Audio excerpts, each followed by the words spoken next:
Olá, meus amigos, sejam todos muito bem-vindos a mais esse momento em que a gente se encontra para conversar sobre atualização jurisprudencial. Eu sou suspeita, porque esse é um dos assuntos que eu mais gosto, uma das formas de estudar que eu penso que é uma das formas mais interessantes que a gente tem, para a gente estar sempre antenado, o examinador está sempre ligado na jurisprudência mais recente do STJ, não é? Inclusive, deixa eu contar uma coisa para vocês. Ontem, o informativo que vai ser publicado dia 16 já estava disponível. E aí eu busquei alguma coisa de processo civil quando eu fui buscar, porque eu gosto de ter sempre tudo bem recente.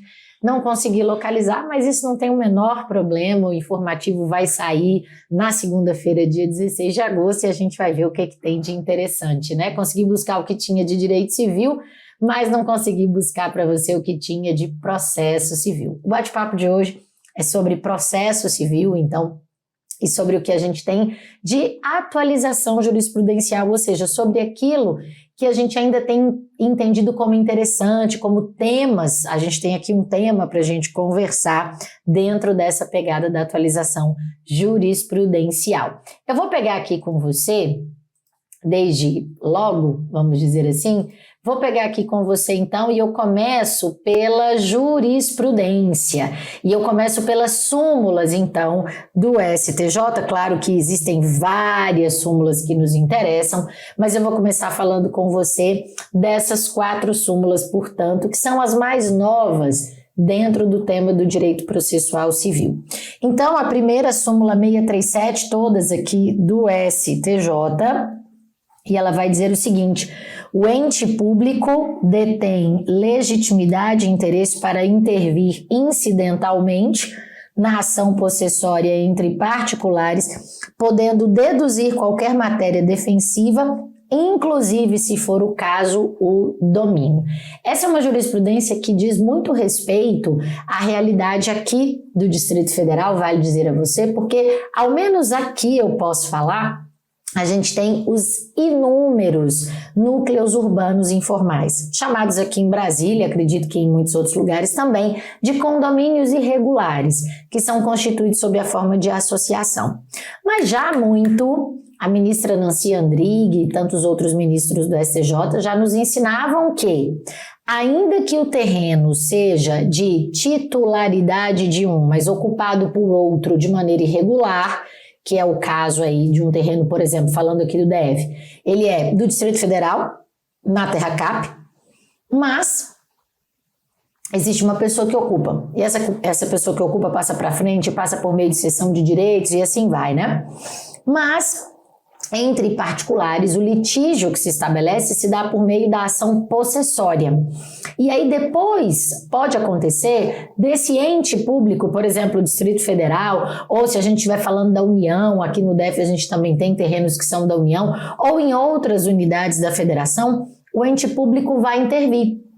E aí a pergunta que se fazia é: de que maneira ele vai intervir então? E a súmula do STJ diz que ele pode intervir de maneira incidental, como por exemplo num recurso de terceiro prejudicado. E aí está dizendo aqui então a súmula 637 do STJ que o ente público detém legitimidade e interesse para intervir incidentalmente, ou seja, no curso da ação possessória entre particulares, podendo deduzir qualquer matéria defensiva, inclusive dizer: pode parar, seu juiz, porque eu sou o dono. Uma outra maneira que a gente teria é a oposição. Só que a oposição, ela tem a característica de ter autonomia em relação à demanda principal. A oposição era, no Código de Processo Civil de 73, uma forma de intervenção de terceiros, mas no atual código, no Código de Processo Civil de 2015, ela foi levada lá para os procedimentos especiais. Continua na mesma disciplina, ou seja, se a oposição for ajuizada antes da audiência, então a gente vai suspender o processo principal, correr com a oposição na tentativa de julgar a ação principal e oposição juntas.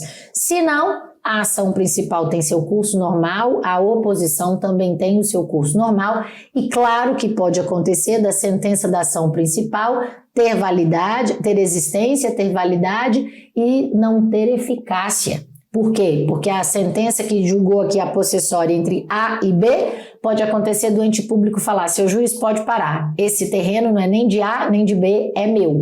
Então, a sentença entre A e B pode existir, pode ter validade, mas eventualmente não vai ter eficácia ou utilidade, que é o que o professor Alexandre Câmara chama, por exemplo, de coisa julgada inutiliter data, ou seja, coisa julgada dada inutilmente. O fato é que está posto para nós, então, na súmula 637, que o ente público detém legitimidade e interesse para intervir incidentalmente na ação possessória entre particulares, podendo deduzir qualquer matéria de defesa, inclusive, se for o caso, o domínio.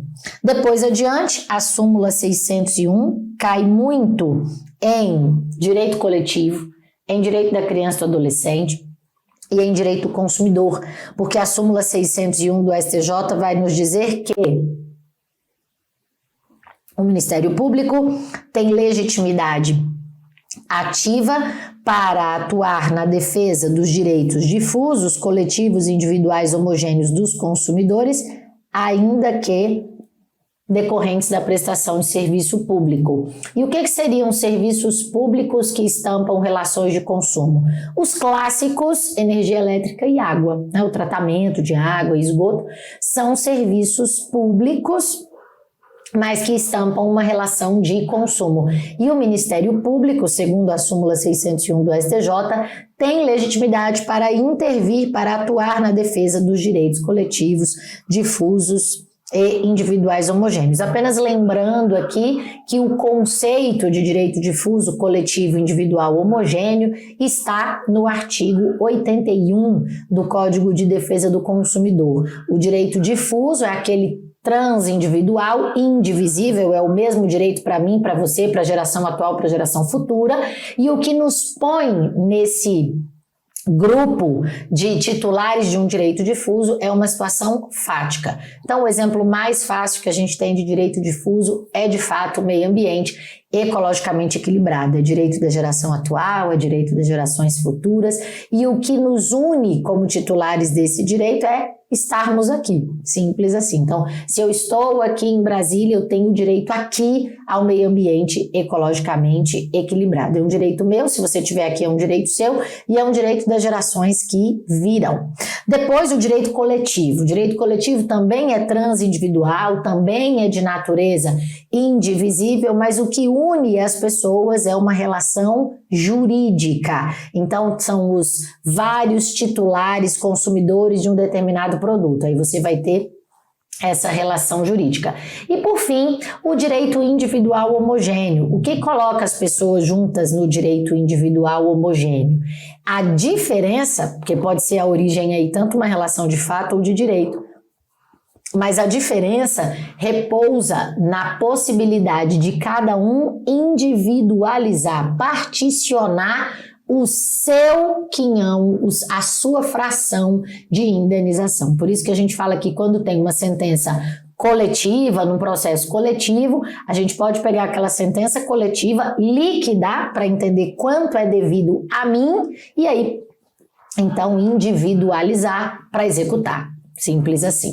Depois, a gente vai ter aqui mais uma súmula bem rapidinho do STJ ainda, que é a súmula 579. Essa é clássica, né? Já é bem antiga, inclusive, ela é de 2016, mas ela ainda cai na nossa prova, dizendo que não é necessário ratificar o recurso especial interposto na pendência do julgamento dos embargos de declaração quando inalterado o resultado anterior. O importante aqui, que a prova pode brincar, é esse quando inalterado o resultado anterior. Então, vamos imaginar aqui de maneira bastante singela que eu, Patrícia, ajuizei uma ação contra você, perdi na primeira instância, apelei para o tribunal. Quando chegou no tribunal, o recurso foi de provimento parcial.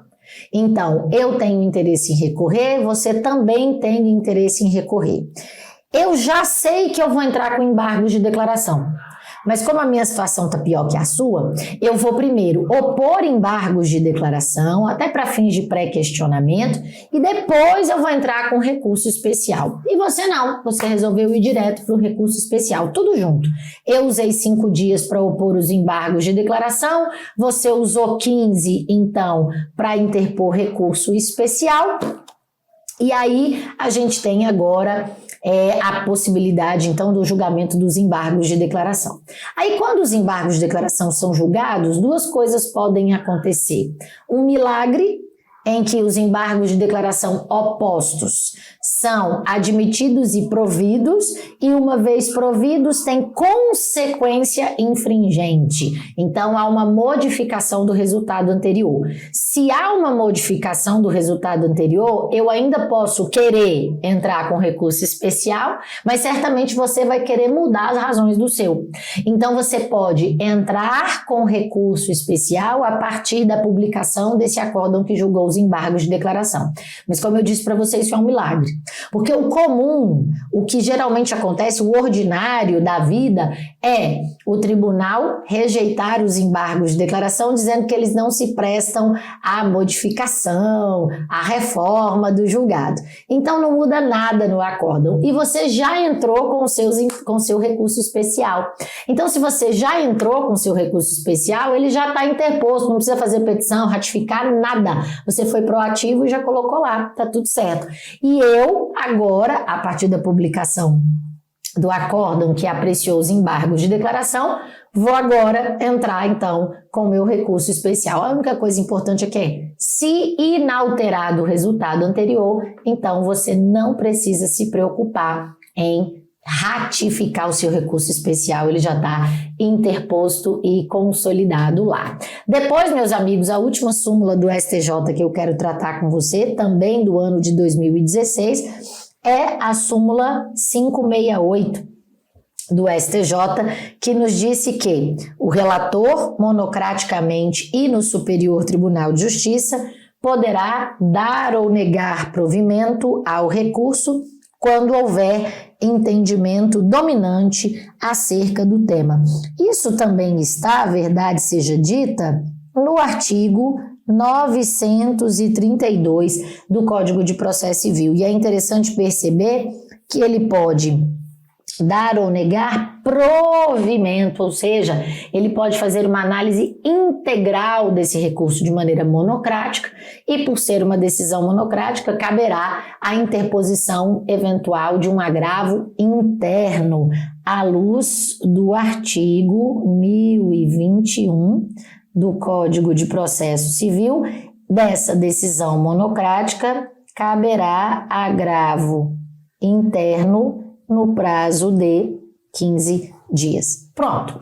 Rapidamente aqui, eram algumas súmulas que eu gostaria de conversar com você. São sempre súmulas interessantes, são as últimas sobre processo civil, então é bom que a gente tenha essas súmulas em mente. Agora, indo para a jurisprudência, o mais interessante e seguro da gente pesquisar é, de fato, o informativo ou os vários informativos do STJ. E eu lamento muito que eu não separei para você, já para você saber o informativo que vai sair na semana que vem. Aliás, gente, deixa eu dar parabéns, né? Hoje é o dia do magistrado, hoje é o dia do advogado, hoje é o dia do estudante de direito, então é um dia de festa para todos nós. E vale dizer, né, se você, por exemplo, quer ser magistrado, pensa aí que daqui a 1, 2 anos você estará celebrando o dia do magistrado, né? E se Deus quiser, quem sabe numa festa, com segurança, com tranquilidade. A gente tem que olhar para frente e pensar positivo. Mas, falando então da jurisprudência, o informativo de 9 de agosto de 2021 começa trazendo para nós um tema. Tá aí, é o tema de número 1000, então vale a pena a gente guardá-lo. Tá dizendo o seguinte: desde que prováveis a existência da relação jurídica entre as partes e de documento ou coisa que se pretende seja exibido, apurada em contraditório prévio, poderá o juiz, após tentativa de busca e apreensão ou outra medida coercitiva, determinar a sua exibição sob pena de multa, com base no artigo 400, parágrafo único do Código de Processo Civil. E aí, se você pegar, inclusive, o inteiro teor, aquilo que a equipe de jurisprudência do STJ faz, a grande questão aqui é o seguinte: cabe ou não cabe multa em exibição incidental autônoma de documentos que foi requerida contra a parte adversa. E aí vai dizer aqui que o procedimento de exibição de documentos, eu vou até anotar aqui para você, está dos artigos 396, deixa eu colocar aqui para você, artigos 396 a 404 do Código de Processo Civil. E aí o que a gente tem? Que o pagamento de multa foi previsto na exibição contra terceiro. Se você pegar comigo o artigo 403, deixa eu trazer você aqui para mim. Se você pegar o artigo 403 do Código de Processo Civil, vai estar falando sobre a possibilidade de cominação de multa em face do terceiro que não exibe o documento ou a coisa. Porque está escrito assim lá no 403, se o terceiro, sem motivo, se recusar a efetuar a exibição, o juiz ordenar-lhe-á que proceda ao respectivo depósito em cartório ou em outro lugar designado no prazo de 5 dias, impondo ao requerente que o ressarça pelas despesas que tiver. Se o terceiro descumprir a ordem, o juiz expedirá mandado de apreensão, requisitando, se necessário, força policial, sem prejuízo da responsabilidade por crime de desobediência, pagamento de multa e outras medidas indutivas, coercitivas, mandamentais ou subrogatórias necessárias para assegurar a efetivação da decisão. Então, está dizendo que contra o terceiro, de fato, é indiscutível, já cabe mesmo essa cominação da multa. No que diz respeito à própria parte adversa, o artigo 400 do Código Civil, do Código de Processo Civil, diz o seguinte: ao decidir o pedido, o juiz admitirá como verdadeiros os fatos que, por meio do documento ou da coisa, a parte pretendia provar, se o requerido não efetuar a exibição nem fizer nenhuma declaração, ou se a recusa for ilegítima. Aí diz o parágrafo único: sendo necessário, o juiz pode adotar medidas indutivas, coercitivas, mandamentais ou subrogatórias para que o documento seja exibido. Aí, comparando o 403 com o 400, fala assim, então contra o terceiro cabe multa, contra o próprio ex-adverso não cabe, porque se couber estaria escrito aqui que cabe multa. Lá no 403 colocou, por que não colocou aqui? Porque não cabe. Aí começou essa discussão, só que o STJ, agora sedimentando isso num tema, vai dizer o seguinte, olha aqui, que desde que prováveis a existência da relação jurídica entre as partes e de documento ou coisa que se pretende seja exibido, apurado em contraditório prévio, então significa dizer aqui que não haverá essa presunção de veracidade. Por quê? Porque a presunção de veracidade vai nos ensinar o STJ que ela se revela insuficiente para compelir a parte a atender à ordem de exibição, pois entre o mero risco de sucumbência e a certeza da derrota, se apresentar o documento, a parte prefere correr o risco. Aí ela corre o risco como? Ela fala assim, bom, se eu apresentar o documento, eu tenho certeza que eu vou perder e vou ter que pagar. Se eu não apresentar o documento para correr o risco da presunção de veracidade, pode ser que o juiz julgue procedente em parte, ou talvez até improcedente o pedido da parte contrária. Então, sabe de uma? Não vou apresentar documento coisa nenhuma. Então, aquele que no processo pediu a exibição do documento ou da coisa em juízo, acaba sendo prejudicado, porque a sua recusa não é suficiente para alcançar o todo pretendido. De modo que, entendeu o STJ? Então faz o seguinte, põe multa.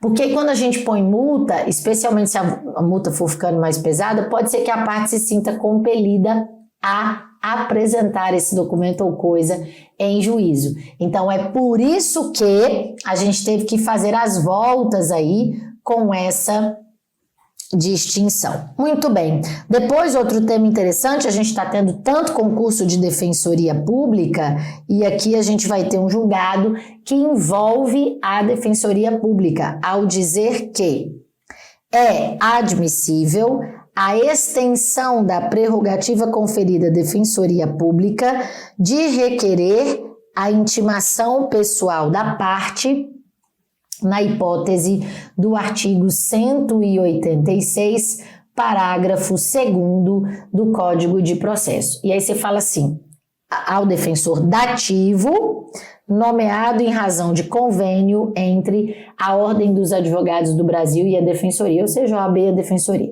Bom, vamos lá. O que acontece? A gente sabe que quando a pessoa não tem condições de custear os honorários, sejam do advogado ou do processo, né, e as custas do processo, sem prejuízo do seu próprio sustento e da sua família, então o julgador dará àquela pessoa o benefício da justiça gratuita e se ela realmente não tiver condições de pagar advogado, ela vai para onde? Ela vai ser assistida pela Defensoria Pública.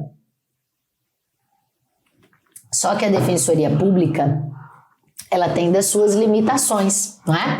Então ela tem a limitação de gente, ela tem a limitação de equipamento, enfim, como vários desses setores que acabam atuando aí em prol da coletividade, a gente vai ter deficiências.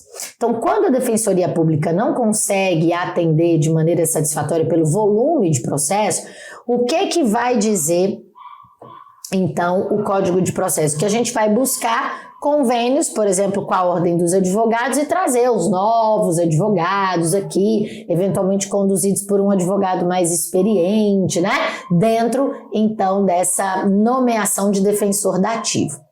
A partir daí, pergunta-se, será que a mesma prerrogativa que é dada à Defensoria Pública poderia ser dada a nós, que somos advogados dativos dentro daquele processo, porque a Defensoria Pública não teria condições aqui de abarcar todos os processos que os hipossuficientes, que os economicamente hipossuficientes precisam?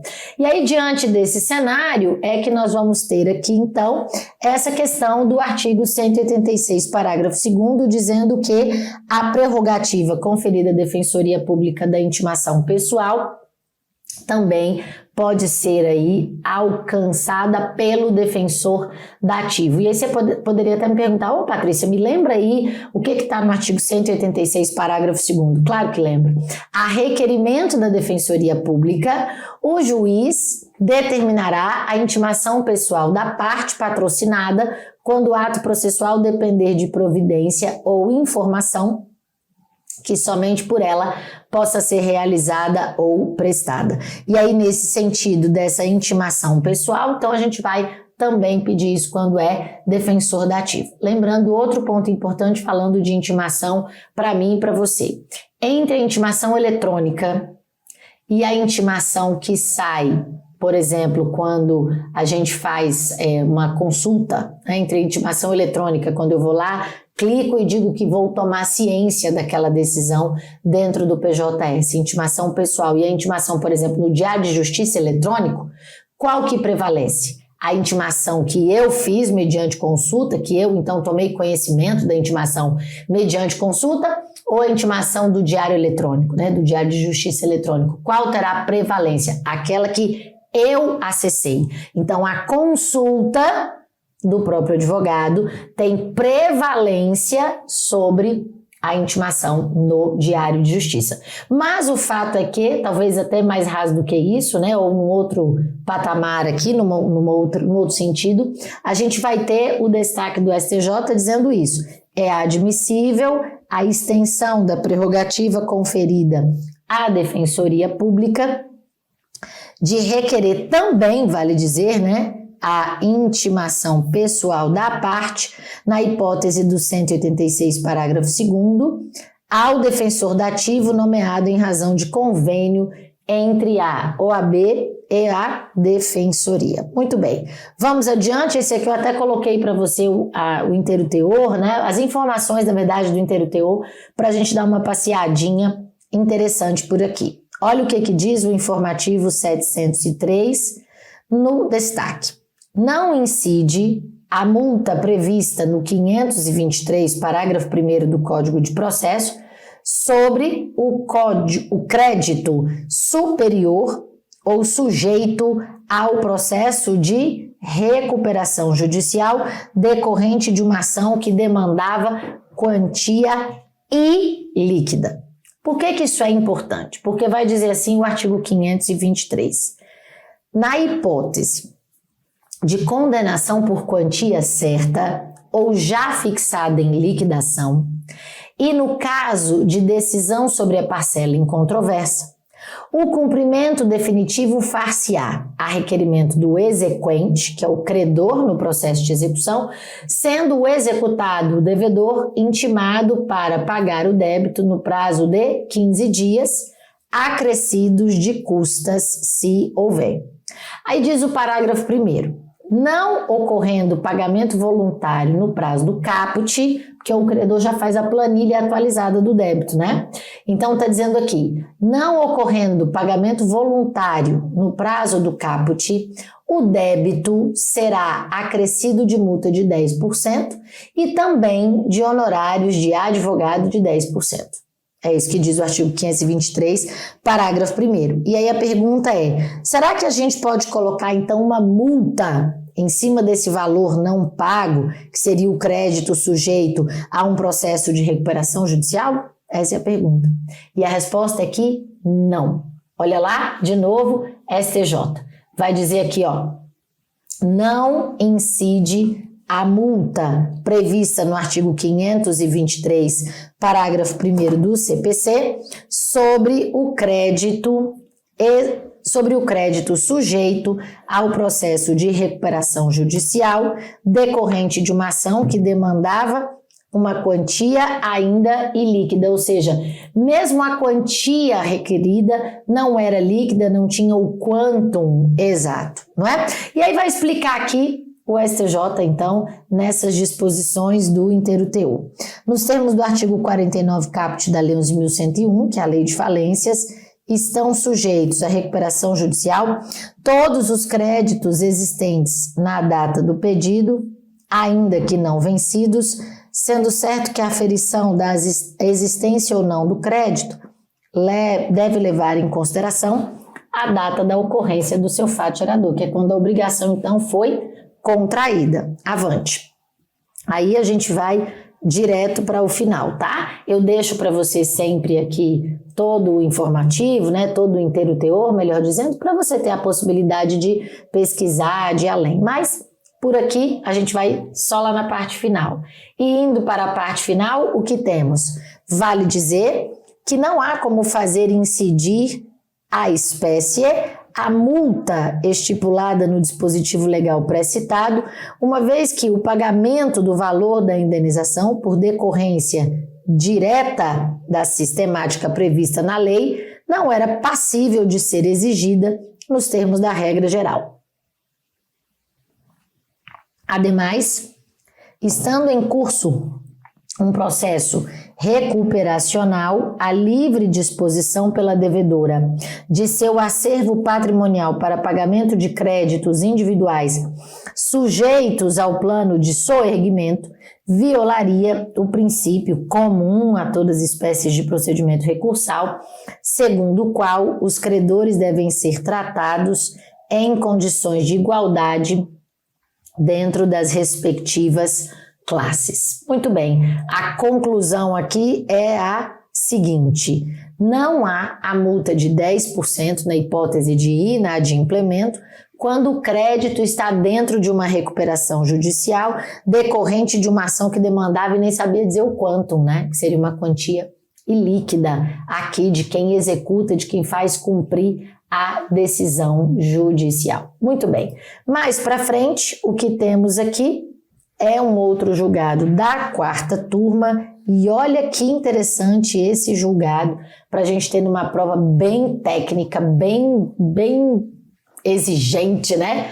Vai dizer o seguinte, olha lá, inicialmente a associação, representando os participantes e assistidos pelo plano de previdência complementar administrado pela GEAP, ajuizou previamente uma ação coletiva visando a restituição, vindicando, na verdade, a restituição de valores vertidos a título de pecúlio, tendo sido o pedido acolhido pelas instâncias ordinárias numa decisão transitada em julgado. Então, o que aconteceu foi o seguinte, só para a gente contextualizar aqui. A gente teve uma associação que litigou aqui contra a GEAP, não é isso? E ajuizou uma ação coletiva vindicando a restituição dos valores vertidos a título de pecúlio, ou seja, o dinheiro está aqui na GEAP, agora tem que devolver para cá, devolver para os cofres da associação e a associação eventualmente vai fazer a redistribuição. E aí diz o seguinte, que a associação, aqui, representando os participantes e assistidos do plano de benefícios da Previdência Complementar, ressalvados, administrados pela GEAP, ajuizou previamente uma ação vindicando a restituição de valores vertidos, a título de pecúlio, tendo sido acolhido pelas instâncias extraordinárias a decisão transitada em julgado. Muito bem. Aí a gente continua. Conforme apurado pela corte local. Na fase de liquidação, diante da dificuldade e da complexidade, efetuaram-se os cálculos relativos à liquidação do julgado, que é o quantum debeatur. As próprias partes, de comum acordo, então, fizeram uma transação, de forma a advir o termo de acordo e quitação mútua. Então, olha só, já tinha saído a sentença, e aí agora a gente estava tentando fazer a liquidação de uma demanda coletiva, uma associação em face da GEAP. Então, certamente a gente tem aqui sendo substituída pela associação os associados. Aí o que aconteceu? Quanto ao mérito do recurso, parece que, mesmo incorreta a invocação pela corte local da coisa julgada material, pois a sentença se limita a homologar a transação, constitui mero juízo de delibação, nem sequer sendo, pois, sujeita à impugnação em ação rescisória. Aí continua aqui para dizer aqui embaixo, assim está presente o ato jurídico perfeito, consubstanciado em contrato de transação firmado entre as partes, legitimado, reconhecido pela lei, como idôneo para a defesa dos interesses, com expressa e incontroversa cláusula de quitação geral.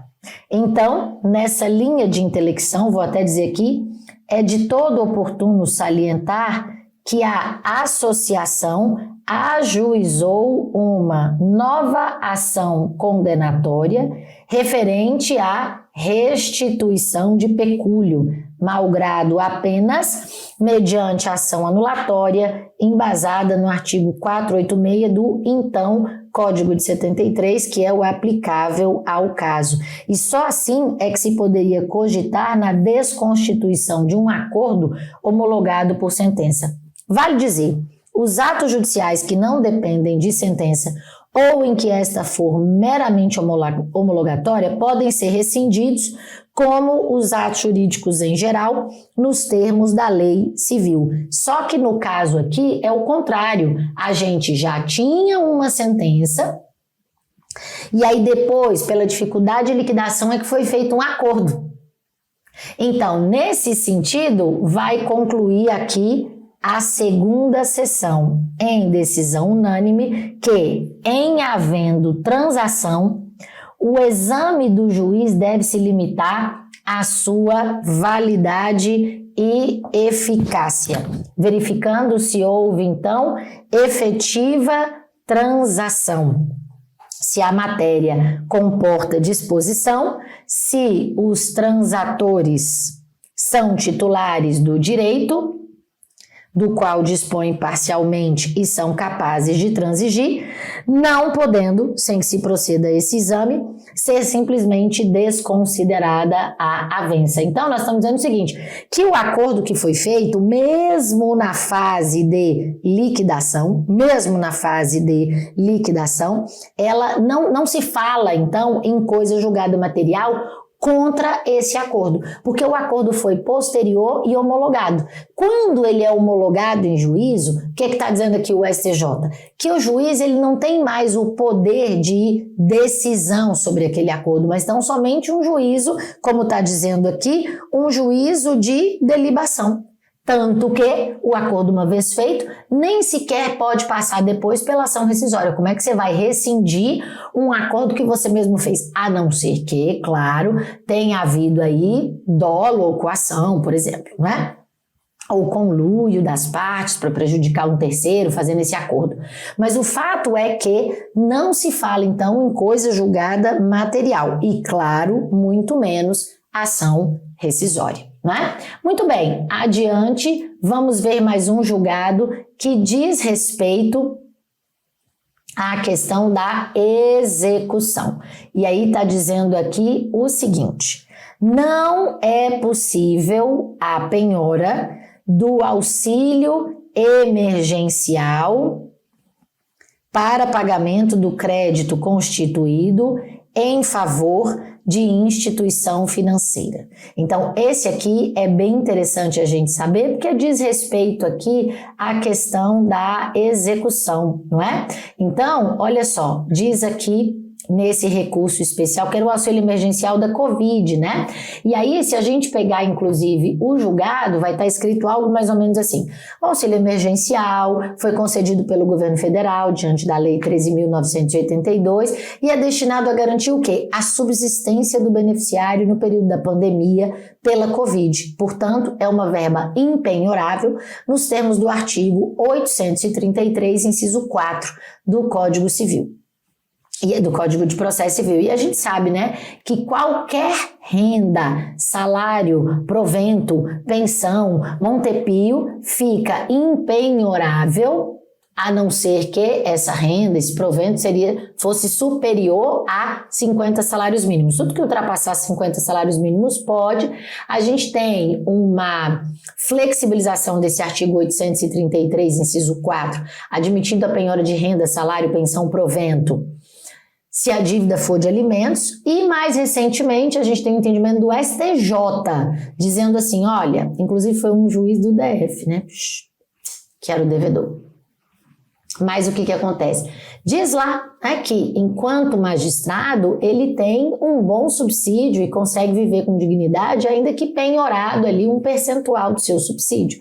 Claro, não dá para penhorar 100%, não dá para penhorar o faturamento 100%, né, porque aí a gente quebra a empresa, mas ou a gente afasta a possibilidade de subsistência do indivíduo, violando aí vários direitos fundamentais. Mas é possível, excepcionalmente possível, a penhora do salário, do subsídio, etc? Sim, mas o auxílio emergencial é aquela pessoa que está completamente sem renda. E nesse caso, nós não vamos penhorar.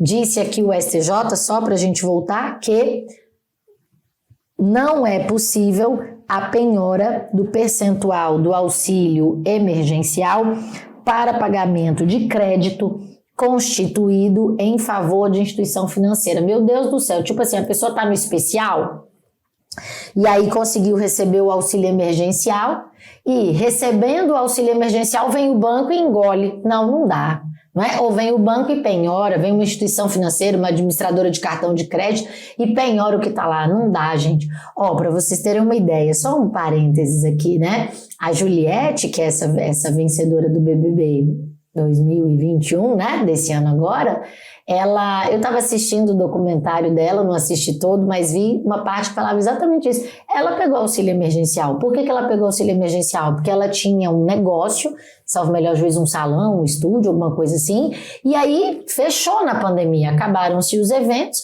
ela fechou e pegou auxílio emergencial. Imagina se os credores dela viessem penhorar.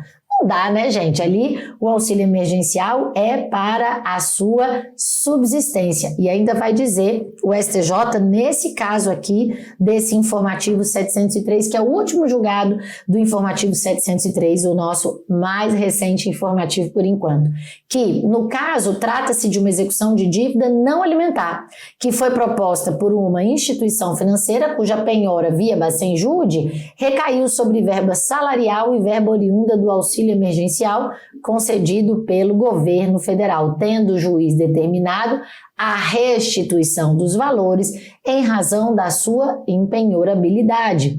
E assim, tendo-se em conta que o auxílio é assistencial, que a dívida não é alimentar e que os valores são de pequena monta, então a penhora realmente deve ser obstada. Aí nessa hora já te dá uma pulga atrás da orelha e fala: e se fosse dívida alimentar, professora, seria viável essa penhora? Minimamente em alguma proporção, sim. Mas aí é dívida alimentar. Aqui está dizendo que não é dívida alimentar, então a gente não vai penhorar o auxílio emergencial. Para a gente continuar aqui, caminhando já para o final, né? O informativo 703, de 9 de agosto, ainda é ele? Deixa eu ver se é ele mesmo. Acredito que seja, falei para você que era o último, né? Mas, na verdade, esse aqui já não é mais o informativo 703. Me permitam fazer essa correção. Aqui já é o informativo 702, é o anterior, desculpem, de 28 de junho de 2021, e que diz o seguinte: o prazo para cumprimento de obrigação de fazer possui natureza processual, devendo ser contado em dias úteis. Por que, gente, que o STJ teve que se debruçar mais uma vez sobre essa questão?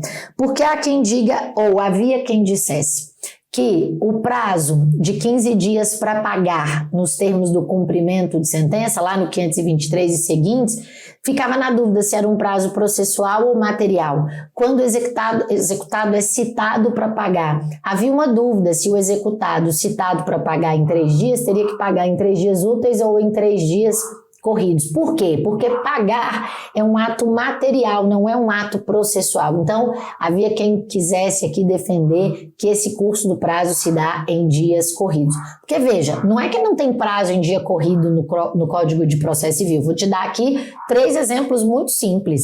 A citação por edital, o juiz dá prazo de comparecimento do réu de 20 a 60 dias. Esse prazo é contado em dias corridos. A designação da audiência de conciliação para daqui a 30 dias são 30 dias corridos. Com 20 dias, no mínimo, de antecedência de citação do réu, 20 dias corridos. O que mais que a gente pode lembrar aqui? Bom, basicamente isso, né? Só para a gente não parar por aqui. O fato é que existem prazos no Código de Processo Civil que são contados em dias corridos, porque não são prazos para que o indivíduo pratique um ato processual. Então, não tem problema a gente contar esse prazo em dias corridos. E aí ficou a dúvida, então, com relação a essa, deixa eu pegar ele aqui, se esse prazo para pagar do cumprimento de sentença, né, vai dizer lá que o devedor será intimado para pagar o devido em 15 dias, sob pena do acréscimo de multa de 10% mais honorários de 10%. E aí a pergunta é, esses 15 dias são contados em dias úteis ou corridos? Porque é para pagar. Ah, são dias úteis porque é dentro do processo.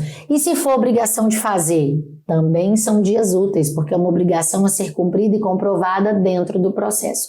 Esse foi o entendimento do STJ a respeito, quando diz aqui, o prazo do cumprimento da obrigação de fazer possui natureza processual, devendo ser contado em dias úteis. Exceto, vamos pensar aqui, exceto se essa for uma diligência que eventualmente tem que ser cumprida aonde? Em feito do Estatuto da Criança e do Adolescente. Por quê? Porque lá no Estatuto da Criança e do Adolescente, a gente vai ter a possibilidade, então, da contagem do prazo em dias corridos. A regra do próprio ECA diz que lá contam-se os prazos em dias corridos e que o Código de Processo Civil não tem preponderância sobre a norma especial do ECA. Para a gente terminar, último, prometo, até avancei aqui um pouquinho, tá aqui para você o informativo, aí repito, é o informativo 702, né, que vai falar o seguinte: a equivocada denominação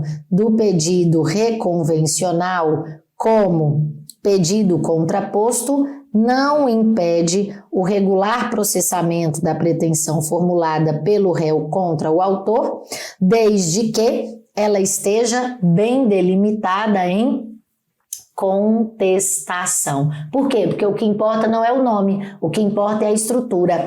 Pedido contraposto se dá nos juizados especiais e reconvenção se dá no procedimento ordinário. Então, o pedido era reconvencional, mas foi chamado equivocadamente de pedido contraposto. Tem problema? Não. Se tiver bonitinho lá como uma reconvenção com valor da causa, com pagamento de custas, tá tudo certo. Mais importa a eficácia do processo do que a formalidade do processo. Gente, passa muito rápido.